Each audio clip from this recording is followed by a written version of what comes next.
Trump conquista um excelente acordo com os sul-coreanos, enquanto Kim Jong realiza testes, às vésperas, inclusive, de uma reunião entre China e Estados Unidos. Vai lembrar que, apesar dele garantir que a sua viagem em direção à Ásia foi excelente para recuperar trilhões de dólares, Sanai Takaichi não cedeu exatamente todos os anseios do governo americano. Falar um pouquinho também, galera, sobre a Rússia, que está avançando em direção a Pokrovsk, e por que isso pode comprometer bastante a própria defesa dos ucranianos, enquanto a Rússia identifica militares da OTAN já lutando em favor da Ucrânia, alegando que vai destruir todos sem ligar para sua nacionalidade. Enquanto os russos também fazem ali a promoção, a divulgação que os testes com Poseidon, o míssil que faz parte do equipamento de dissuasão nuclear da Rússia, está pronto e que ele é mais poderoso que o Sarmat, que pode comprometer todas as defesas da OTAN. A Bélgica, com uma porta-voz da OTAN, se pronuncia e alega que se a Rússia voltar a fazer ameaças, vai tirar Moscou da face da terra. Falar um pouquinho também sobre o Senado americano, que aprova uma legislação contra as tarifas praticadas ao Brasil, mas também entender exatamente porque isso não é uma excelente notícia para o território brasileiro, enquanto Nicolás Maduro tem ali planos que foram divulgados pela mídia americana de que o seu piloto estaria envolvido numa questão de espionagem dos americanos para entregar o presidente da Venezuela para os Estados Unidos. Enquanto isso, Trump se pronuncia sobre a possibilidade de reeleição nos Estados Unidos. Será que vai rolar? Se vocês querem entender um pouco mais sobre esses assuntos, e muito mais também sobre geografia, geopolítica, atualidades, política, polêmicas, enfim. Tudo para você se manter sempre bem atualizado. Já se inscreve no canal, deixa seu like e compartilha esse vídeo, que o professor Ricardo conta muito com a sua ajuda. Belezinha? Pessoal, recado rapidinho da nossa parceiraça do canal. Para quem não sabe, eu tenho a minha empresa chamada Professor Ricardo Marcílio, que é responsável não só pelo canal, mas por vários outros serviços. Vocês sabiam que, apesar de chamar Professor Ricardo Marcílio, se eu não tivesse o registro no INPI, eu corria risco de perder o nome da minha empresa, tanto por alguém que poderia usar sem querer, ou até mesmo, claro, por má fé. Para fazer o registro, é muito demorado, é burocrático, é difícil. Por isso, eu recomendo para vocês que a mesma empresa que fez o registro para mim, que é a Muvon, faça o serviço para vocês. O serviço ele tem um preço muito competitivo, deixa muito rápido, desburocratizado e você se preocupa com o que realmente interessa, que é gerar valor a partir dos seus negócios. Então, link na descrição e conta com o serviço da Muvon para garantir a segurança da sua empresa. Bom, galera, então bora lá pro vídeo, ó. Como eu já contei para vocês nos vídeos anteriores, o Trump está uma viagem em direção ao continente asiático, fez ali reunião com a Sanai Takaichi, a atual primeira-ministra japonesa, a dama de ferro do Japão, fez agora visitas, relacionamentos com o chefe de governo da Coreia do Sul, inclusive recém-possado, e que tem uma política um pouco diferenciada em relação aos norte-coreanos, discuti aqui exatamente no vídeo, e a gente sabe que a Coreia do Sul é um dos países que tem um grande superávit comercial com os Estados Unidos, até por isso, o presidente dos Estados Unidos tinha colocado sobretaxas sobre os produtos sul-coreanos. A questão é que a Coreia do Sul, ela se destaca por ser uma plataforma de exportação, ou seja, por possuir indústrias que abastecem os mercados estrangeiros, inclusive os mercados americanos. Marcas importantes, como a Hyundai, como a LG, como a Samsung, enfim, fazem parte dessa vigorosidade, desse crescimento econômico dos sul-coreanos. Então, preocupados, inclusive, com a repercussão que as tarifas estariam promovendo na própria economia dos sul-coreanos, e vendo que os Estados Unidos conseguiu estabelecer um acordo de redução de tarifas com a Sanai Takaichi, a atual primeira-ministra japonesa, a Coreia do Sul se mostrou preocupada e conseguiu, depois de um jantar realizado entre o Trump e o atual chefe de governo, estabelecer um acordo comercial, em que as tarifas vão ser reduzidas para 15%, ou seja, uma queda bem expressiva. Só que, além disso, os sul-coreanos prometem investir cerca de 350 bilhões de dólares na economia americana. A gente está falando de 150 bilhões em cooperação na construção naval, segundo os dois países, e 200 bi em outros investimentos. Ainda existem algumas arestas, a serem aparadas. Vão ser empréstimos, financiamentos, vai ser algum tipo de compra de... Não sabemos, Mas o valor total chega a 350 bilhões.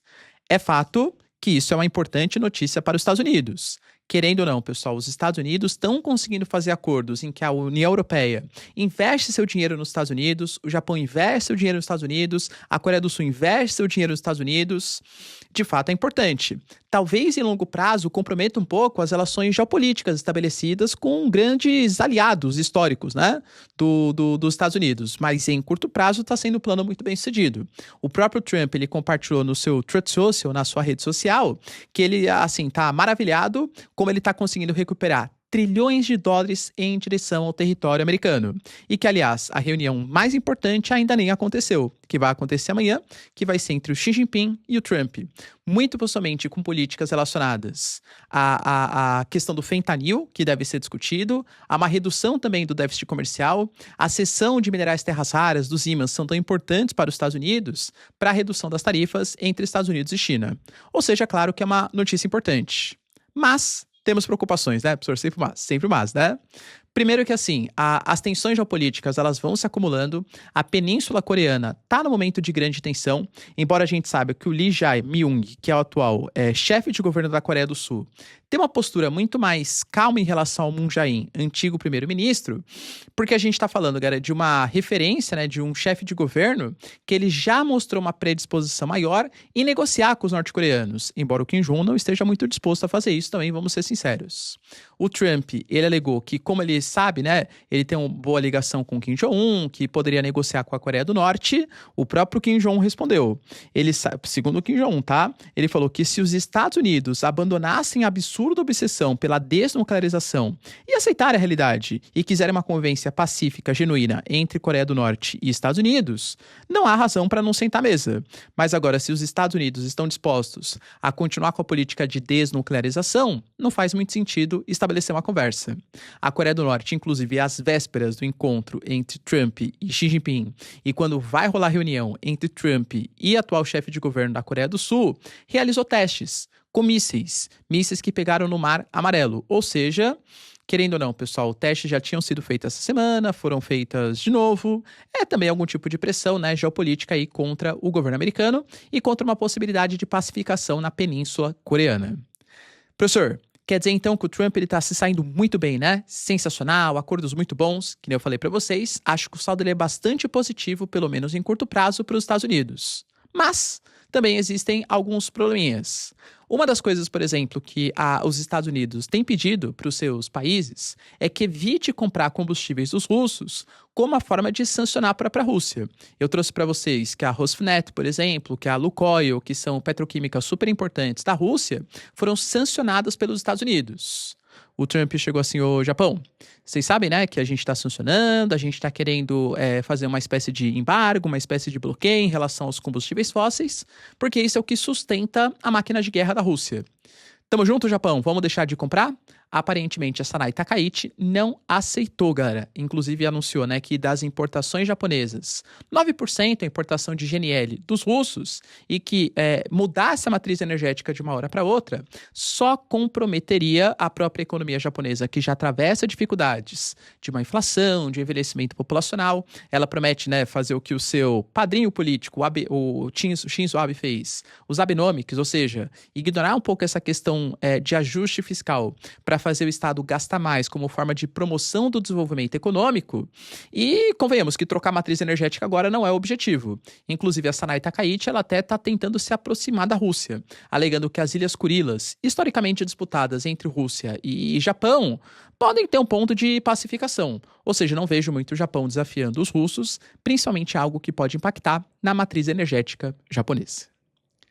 Além disso, galera, tivemos também notícias importantes de um avanço importante que a Rússia está fazendo em Pokrovsk, com mais de 10 mil militares, segundo as fontes russas, já posicionadas nessa cidade. Ah, professor, mas é só uma cidade. A gente está falando, de uma Rússia que vem fazendo uma ofensiva e que avançou pouquíssimos quilômetros quadrados. Esse ano, galera, é fato, né, que a frente de batalha está praticamente paralisada. E como eu trouxe para vocês, quando você pega a região de Donetsk, por exemplo, por que a Ucrânia simplesmente não cede Donetsk para acabar com esse conflito? Além de toda a questão da moral, além de toda a questão de ser um território ucraniano, tem a questão militar também. A gente fala de Donetsk servindo como se fosse uma espécie de barreira ao avanço russo. E algumas cidades elas são super importantes para isso. Pokrovsk é uma delas. É um centro logístico. É um centro logístico, inclusive militar. Então, a grande esperança dos russos é que esse avanço em Pokrovsk, que está acontecendo nesse momento, a própria mídia ocidental está relatando isso, possa acelerar os ganhos russos no campo de batalha e obrigar o Zelensky a aceitar que vai ter que ceder territórios para conseguir estabelecer uma paz com a Rússia. Além disso, Putin ele se mostrou relativamente preocupado, porque, segundo a inteligência russa, foram identificados conversas entre os militares, entre aspas, ucranianos, que eles conversas em francês, conversas em inglês, o que identifica, segundo o governo russo, que já existem militares da OTAN lutando no campo de batalha em favor da própria Ucrânia. Professor, será que isso é verdade? Então, temos algumas opções como sempre, né? Pode ser uma tática de guerra híbrida, ou seja, a Rússia justifica que existem militares da OTAN para aumentar o uso de força letal, para aumentar o uso de uma força, sei lá, com uma capacidade maior contra a Ucrânia.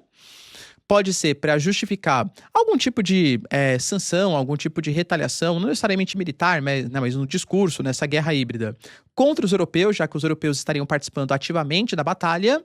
Ou pode ser verdade mesmo, né? Realmente existem. Só que daí, se existe, pode ser tropas da OTAN oficiais, pode ser a legião estrangeira, por exemplo, podem ser voluntários. Cara, convenhamos. Imagina que eu, por exemplo, sou super a favor da Ucrânia. Eu vou lá lutar no campo de batalha em favor dos ucranianos. É o Brasil que está apoiando a Ucrânia? Não, sou eu, né? Eu, indivíduo brasileiro, que estou indo lutar em favor da Ucrânia. São coisas bem diferentes. Então, claro que é uma acusação séria, a Rússia fala que vai investigar tal, mas não comprova exatamente que a OTAN já está participando do campo de batalha. Claro que a OTAN, ela participa do ponto de vista de inteligência. Quando a gente fala desses ataques, por exemplo, né, que são feitos pela Ucrânia, precisa ali de satélite, precisa de informações que aparentemente o MI6, ou seja, o Serviço de Inteligência dos Britânicos, e a própria CIA, a inteligência americana, são os países que aparentemente, segundo as denúncias da Rússia, mais contribuem para os ataques da Ucrânia. Professor, quer dizer então que a Rússia ela vai atacar essas tropas? Segundo as palavras da Rússia, sim, ignorando se é dos Estados Unidos, da França, da Alemanha. Eu trouxe para vocês ontem, por exemplo, que o serviço de inteligência já identificou que da legião estrangeira, a França está enviando cerca de 2.000 pessoas, 2.000 militares para lutar em favor dos ucranianos. Tá? Segundo as informações. Até para um certo reforço do nacionalismo do Macron, que é um cara que atravessa uma crise de popularidade. E a Rússia está preocupada com isso, porque alega que está lutando não contra a Ucrânia, mas sim contra a OTAN. Até por isso, repararam quantos testes a Rússia vem fazendo nos últimos dias? A gente tem, por exemplo, o Burevestnik, que é um míssil que percorreu 14.000 quilômetros, sobrevoou durante 12 horas, tal, inclusive com chineses falando que pode sobrevoar até um mês completo, uma velocidade relativamente baixa, mas com alta capacidade de desviar das defesas aéreas. Segundo a Rússia, é um míssil invencível, e agora compartilhou um equipamento ainda mais letal. Segundo a Rússia, é um novo drone nuclear submarino imbatível, que é o Poseidon. Ele alega que o Putin, né, ele é único em velocidade e profundidade de movimento. Segundo o Putin, ele é capaz de gerar ondas radioativas no oceano e impossibilitar qualquer tipo de vida nas cidades litorâneas, alegando que, inclusive, durante uma parte do seu trajeto, eles conseguiram ativar a unidade de energia nuclear, o que torna ele como imbatível, um dos argumentos, né? Inclusive alegando que ele supera o poder de destruição dos Sarmats. Principalmente, claro, contra cidades litorâneas ou contra territórios próximos do litoral. Esse monte de ameaça acontecendo e a Bélgica, que inclusive também participou de exercícios militares recentes da OTAN, né, num passado recente, tem ali o seu ministro da Defesa, que se pronunciou, o Tel Franker, alegando que se o Putin continuar ameaçando ou até mesmo usar suas armas nucleares, ou mesmo armas convencionais contra o país da OTAN, a resposta vai ser devastadora, já que a Bélgica vai apagar Moscou da face da terra. Inclusive garantindo que a Bélgica tem outras armas que podem ser utilizadas, como, por exemplo, grande parte dos ativos russos que estão congelados, que estão sancionados, estão sob o poder da Bélgica, e que a Bélgica poderia utilizar esses ativos congelados para sustentar ou realizar empréstimos em favor da Ucrânia. O Poseidon, ele atinge principalmente territórios litorâneos, né? Já ouviram falar dos Países Baixos? Países Baixos não é exatamente hoje, né? A Bélgica, porque compreende só o território que, entre aspas, seria a Holanda. A Holanda, na verdade, é um pedacinho, né, dos Países Baixos. Mas a Bélgica também não é exatamente uma cidade que está muito mais alto do que o litoral, né? Será, galera, que a Bélgica vai comprar essa briga com o Putin? Deixa aí nos comentários. Além disso, galera, tivemos também uma notícia importante do Senado americano que aprovou uma lei que tira a situação de emergência decretada para colocar as tarifas de 50% contra o território brasileiro. Professor, isso é uma excelente notícia. E como eu trouxe para vocês, a questão tarifária supostamente não deveria ser feita pelo executivo. A adoção de tarifas vem do legislativo. É que o Trump alega que os Estados Unidos têm um histórico déficit comercial, que a dívida vem escalonando de maneira muito significativa e que por isso ele precisava tomar as rédeas, até mesmo da questão das tarifas, para conseguir controlar, né, o déficit público, o déficit fiscal, a balança comercial negativa que existe nos Estados Unidos. O Senado, ele votou e foi aprovado por 52 votos a 48 o encerramento das tarifas contra o Brasil, contra o petróleo, contra o suco, alegando, cara, que isso está prejudicando a economia dos Estados Unidos. Professor, finalmente, então, nós nos livramos das tarifas que são aplicadas pelos Estados Unidos. Olha, eu diria que não é exatamente assim, tá? Por quê? Passou pelo Senado. Agora tem que passar pela Câmara. A Câmara é de maioria republicana. Ah, professor, mas o Senado também é. E verdade, né? 5 republicanos votaram do lado dos democratas, ou seja, condenando as tarifas, alegando que os prejuízos econômicos eles são muito grandes, em detrimento de poucas conquistas políticas. Então, claro que assim, pode ser que os republicanos se voltem, né, contra o Trump. Mas tem outros empecilhos. Foram aprovadas leis pela própria Câmara, tá? Que falam que lideranças, inclusive lideranças do Partido Republicano, podem impedir que algumas votações aconteçam quando essas votações falam sobre tarifas. Professor, mas as lideranças também podem estar em favor dos democratas, também podem estar a favor do fim das tarifas. Ainda temos o último recurso, que é o Trump, que ele pode, inclusive, sancionar, ele pode vetar qualquer tipo de resolução e teria que passar novamente pelo Senado, novamente pela... Ou seja, galera, na prática, é muito difícil que isso seja aprovado, superar todas essas barreiras, tá? Mas o próprio líder, né, do Senado, que criou essa lei, né, essa proposta, falou que a ideia não era exatamente passar, porque ele sabe que não vai ser aprovado. Mas a ideia é fazer com que o Senado discutisse isso, a Câmara discutisse isso, para ver o quão inócua, o quão ineficiente é essa proposta de taxação do Trump. Lembrando, galera, que muito possivelmente o Trump ele vai tirar essas tarifas depois de que o Brasil fizer algumas concessões. Mas vejam, né, que os Estados Unidos exigiu 550 bilhões do Japão, 350 bilhões da Coreia do Sul. O Brasil tem para oferecer espaços de data centers, gastando nossa água, nossa energia, tem para oferecer os minerais terras raras e algumas tarifas contra o etanol, por exemplo, contra outros produtos que a gente pode minimizar. Mas assim, que o Senado vai brecar esse acordo, cara, não vai não, tá? Inclusive, falando de legislação americana, o Trump aparentemente se conformou que ele não vai ser presidente, não vai ser reeleito pelos Estados Unidos. A gente sabe que na legislação americana, principalmente depois que o Roosevelt foi reeleito, né, consecutivas vezes, eles fizeram a 22ª emenda à Constituição, que garante que um presidente só pode ser eleito 2 vezes, mesmo que não seja consecutiva. Professor, é igual no Brasil? Não é, né? Aqui, por exemplo, o Lula foi eleito em 2002, depois em 2006, ele não poderia e nem pôde concorrer em 2010, mas passou ali o mandato 2010, ele já poderia ter concorrido em 2014, depois, enfim, 2018 estava preso, né, mas enfim, né, aí já é outro papo, né, mas assim, ele pôde votar depois, porque no Brasil não precisa, se não for consecutivo, pode ser, né, mais de 2 vezes. Agora, nos Estados Unidos não pode. E aparentemente ele se conformou, alegando, né, que sem maiores problemas, ele tá meio que conformado, que não vai poder concorrer, que é uma pena.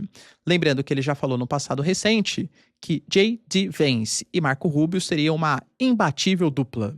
Será que é isso que ele tá esperando, galera, pro futuro da política americana?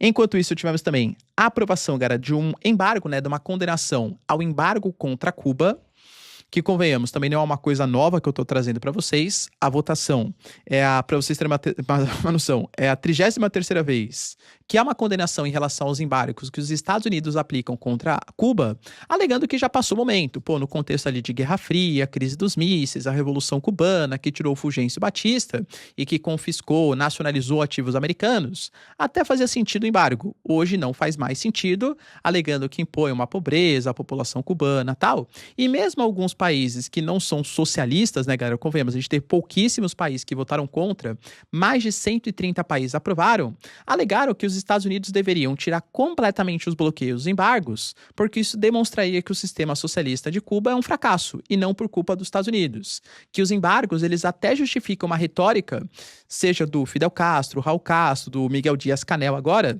Não, na verdade, a gente poderia crescer economicamente. É que a gente não cresce porque existe um embargo americano.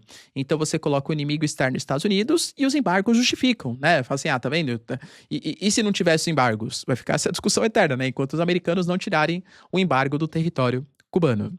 Mas eu quero trazer uma informação importante para vocês perceberem o quanto que parte da América Latina está se voltando em favor do governo Trump. Porque mais de 130 países condenaram a resolução, só que Paraguai, Argentina e Estados Unidos votaram a favor do embargo e o Equador não quis votar. Neutralidade. É o que eu falo para vocês. A América Latina, principalmente alguns governos, estão cada vez mais próximos geopoliticamente do governo Trump. Enquanto isso, galera, a Associated Press trouxe uma notícia polêmica, hein, galera? Colocando ali, um relato da inteligência americana que quase conseguiu dar conta de prender o Nicolás Maduro. Segundo as informações, né? Enquanto estava lá em determinado momento, 2024 e tal, a embaixada dos Estados Unidos na região da República Dominicana, de repente veio um informante alegando que aviões presidenciais utilizados pelo Nicolás Maduro estariam sofrendo algum tipo de conserto, algum tipo de atualização na República Dominicana. Isso foi visto como estranho, até porque supostamente se está fazendo conserto com peças americanas, isso significaria que estava fugindo, que está contornando ali as sanções aplicadas pelos Estados Unidos. Os informantes da CIA, tendo essa informação, começaram a averiguar se realmente era um avião presidencial, se tinha algum tipo de ligação com os pilotos e conseguiram chegar no piloto oficial do Nicolás Maduro, que é a figura do Bitner Vilegar. A gente está falando que ele foi contactado por esse agente da CIA e que ele, inclusive, chegaram a trocar telefones. E aí, o agente dos Estados Unidos prometeu que se ele desviasse o rumo do avião oficial do Nicolás Maduro para a República Dominicana, ou para Guantánamo, por exemplo, para o território de Porto Rico, não teria problemas, ele ficaria rico, inclusive mandando mensagem com a recompensa, e quando aumentou para 50 milhões de dólares, novas mensagens foram solicitadas, e que inicialmente o piloto até estabeleceu algum tipo de negociação com os Estados Unidos. Depois ele bloqueou e não respondeu mais.